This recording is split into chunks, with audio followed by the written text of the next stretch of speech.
Bonjour, je suis Hélène Prière, je suis psychologue et plus précisément psypersensible, c'est-à-dire psychologue hypersensible et spécialisée dans l'hypersensibilité.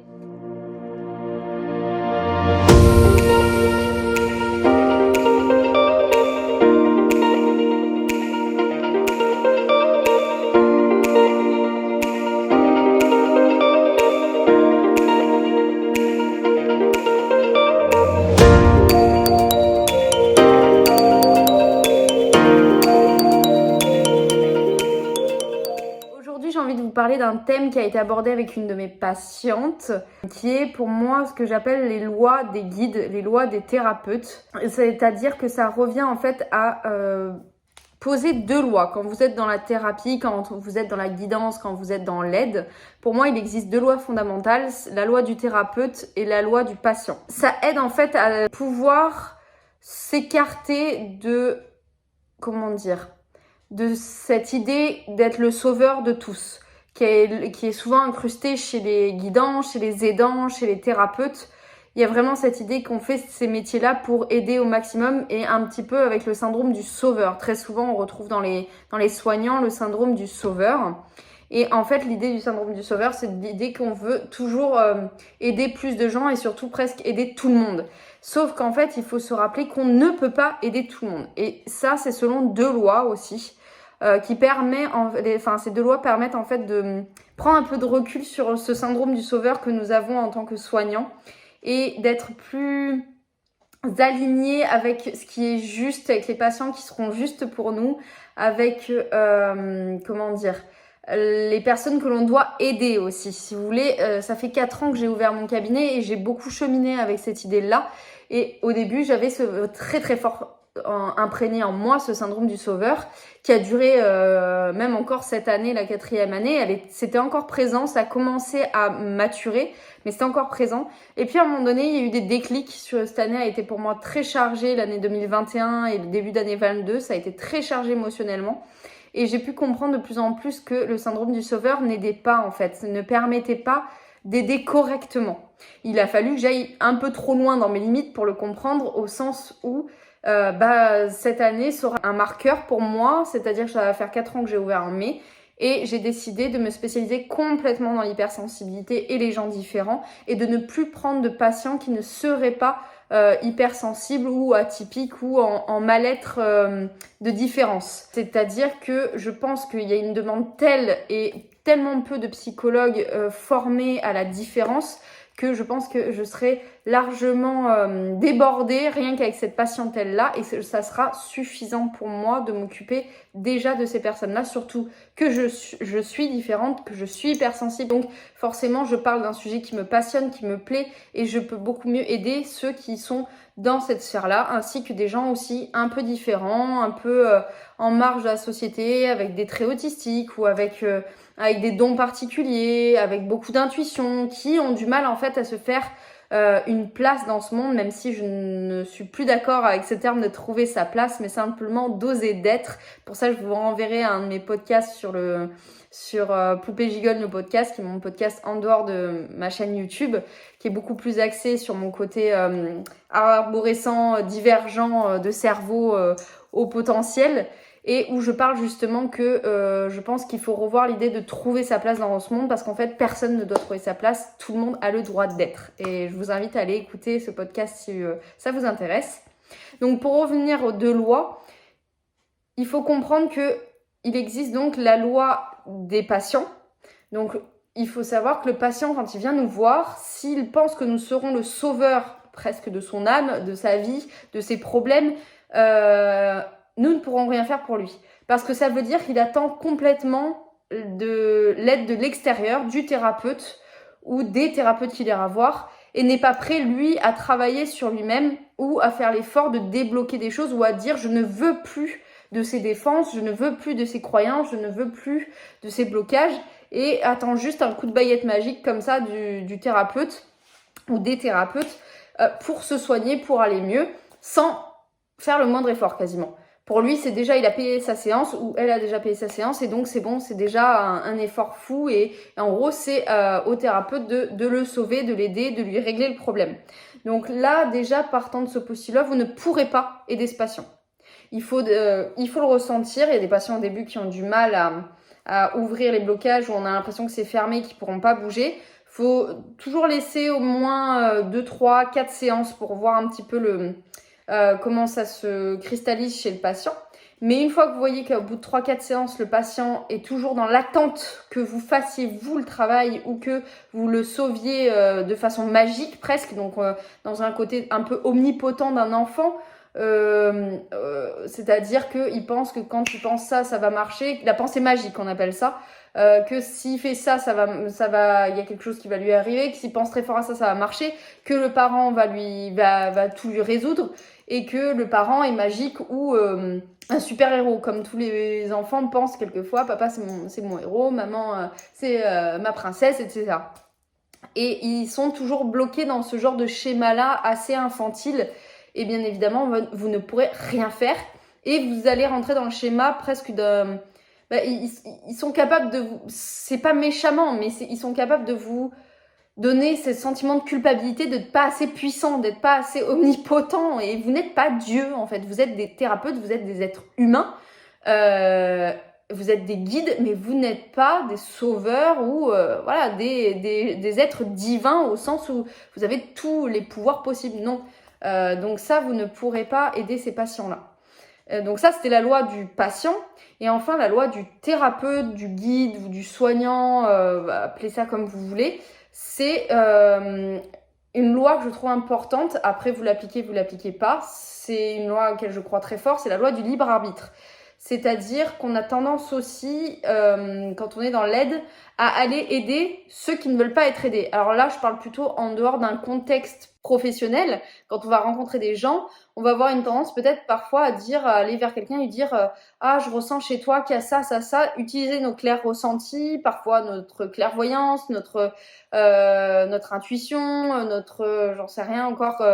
Il y en a encore plein, des terrains un peu comme ça de ressenti, de clairsentence, on va dire. Alors que l'autre n'a rien demandé. Vous allez lui dire, je pense que tu as un blocage à ce niveau-là, je pense que tu devrais travailler ça, je pense que chez toi il y a ça, alors que la personne n'a jamais émis l'envie d'être aidée. Et ça se trouve, ce n'est pas le moment juste pour cette personne d'entendre ça. Et vous êtes en train de bousculer un système qui était plutôt équilibré à ce moment-là et qui n'était pas prêt à recevoir cette information.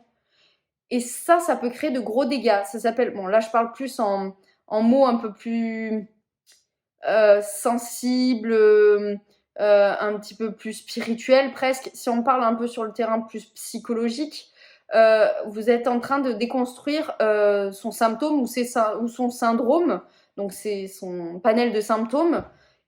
Et un symptôme, c'est ce qui maintient un système dans un être humain. C'est ce qui fait tenir l'être humain debout contre du refoulé, contre des traumas, c'est une défense.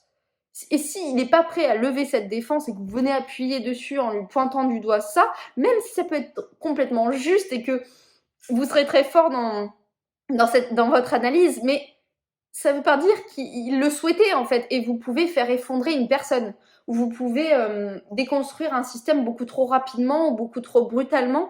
Et le patient peut en avoir des séquelles ou rebloquer encore plus de choses ou être traumatisé ou que sais-je encore. Il peut y avoir même des décompensations, ce qui peut être encore plus grave. Donc il faut faire très attention quand même avec la pensée humaine, avec comment vous manipulez votre talent d'analyse, votre compétence thérapeutique. Il faut faire attention. Et là, je parle aussi beaucoup à ceux qui ne sont pas forcément formés en psychologie, qui n'ont pas forcément appris à faire attention. Je pense à des coachs ou des choses comme ça. Vous ne pouvez pas balancer certaines choses de but en blanc. Après, c'est à vous aussi d'être dans votre intuition. Je pense pour moi qu'un bon thérapeute doit être intuitif. Je vais pas me faire des copains en disant ça, mais c'est pas grave, je m'en fiche, j'assume de plus en plus que je suis une psychologue qui n'est pas conventionnelle, qui sort des bancs de fac très protocolaires, très universitaires, mais qui ne fonctionne pas comme on lui a complètement appris, c'est-à-dire j'ai plus pris du côté humaniste en psychologie, où justement, c'est limite qu'on parle d'intuition en fait.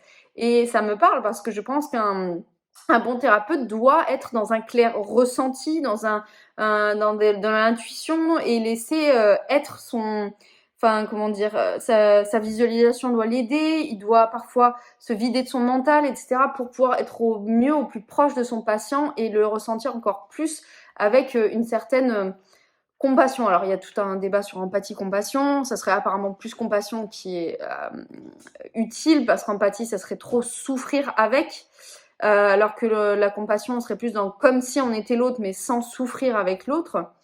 Et donc, et pour moi, c'est important d'être dans l'accueil de l'autre, dans son accueil de ce qu'il est, comme il est complètement, dans ses parts d'ombre, dans ses parts de lumière, et de laisser votre ressenti se faire avec ce que la personne est, pour être au plus proche de certaines choses. Et il y a des fois, vous allez ressentir des choses, vous allez essayer de le dire au patient, et vous voyez que ça bloque. Ça m'arrive régulièrement.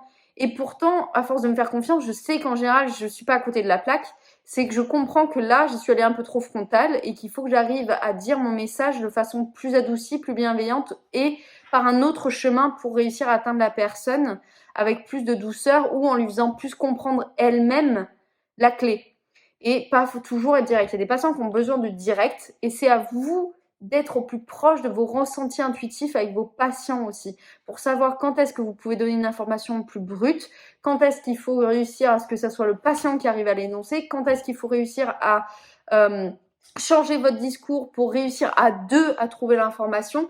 C'est tout un art en fait. On parle de l'art de l'écoute et l'art de la parole en thérapie et c'est ça qui est passionnant. Et plus vous serez proche de votre ressenti, de vos intuitions, plus vous allez au mieux aider l'autre en étant dans l'accueil de l'autre avec bienveillance et avec amour en fait. Et vous n'aurez pas, bien sûr que ça vous arrivera de brusquer un patient, de dire des choses trop vite, trop tôt. Évidemment que ça m'arrive et ça m'arrive encore et ça m'arrivera encore, mais de moins en moins. Parce que justement, je suis beaucoup plus à l'écoute de mon patient et je comprends de plus en plus ce dont chaque patient a besoin. Mais en effet, faites attention avec les informations que vous délivrez qui n'ont pas été demandées. Ou faites attention au temps, au timing des choses. Il y a des moments, les patients seront prêts à recevoir l'information que vous voulez leur passer et d'autres moments, non. Et des fois, par exemple, arrive un patient dans mon cabinet, je vais ressentir des choses et je vais me dire, bah, c'est pas le moment encore, ça. C'est pas tout de suite. Il va falloir attendre un petit peu. Ou alors, si, il faut que je le dise tout de suite. Avant que la personne parte, il faut que cette information lui soit parvenue. Et tout ça, c'est à vous d'être à l'écoute de vous-même. C'est pour ça que le travail de thérapeute est passionnant. Et vous allez le réinventer à chaque patient. Chaque patient c'est comme si vous réinventez votre métier. Mais ce qui va être important, en fait, dans ce travail, c'est de vous connaître de plus en plus vous-même avant de pouvoir aider les patients. Si vous ne vous connaissez pas un minimum, si vous ne vous formez pas régulièrement, si vous ne travaillez pas sur vous tous les jours, j'ai envie de dire, ça va, soit vous arriverez jamais dans ce travail, soit ça va être comment dire, lent à s'établir, soit à un moment donné, il y aura des patients qui vont faire des retours qui vont être douloureux. Mais c'est pour ça que c'est tout un chemin et c'est vraiment d'être au plus proche de vous-même. Après, si vous voulez, ça ne veut pas dire qu'il ne faut pas travailler de façon universitaire, très psychologique, très psychanalytique. C'est très bien. Tant que vous êtes en accord avec votre façon de travailler, ça ira très bien. Tant que vous le faites avec le cœur quelle que soit la façon dont vous le faites et avec le respect de votre patient, tout ira bien.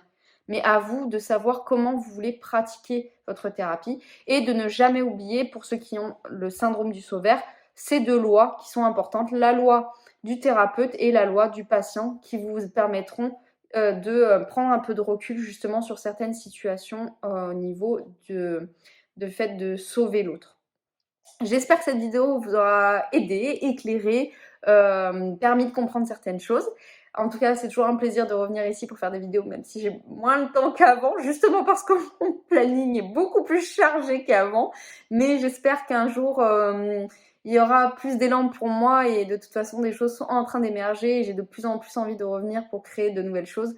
Mais chaque chose est juste en son temps et il est possible que ce soit encore dans 1 an ou 2 ans que je puisse vraiment redonner du contenu. Mais c'est là et je sais que ça reviendra. Le temps, c'est quelque chose d'humain et tout est juste au bon moment. Et ça, j'en ai profondément la foi. Donc, on verra, mais je reviendrai, ça c'est sûr. Et de temps en temps, voilà, dès que je peux, je ferai une petite vidéo, un podcast et déjà, ça sera pas mal avant de plus reprendre du service à ce niveau-là. Je vous souhaite une belle journée, une belle soirée et puis n'oubliez pas de prendre bien soin de vous et des autres. Je vous dis à très vite.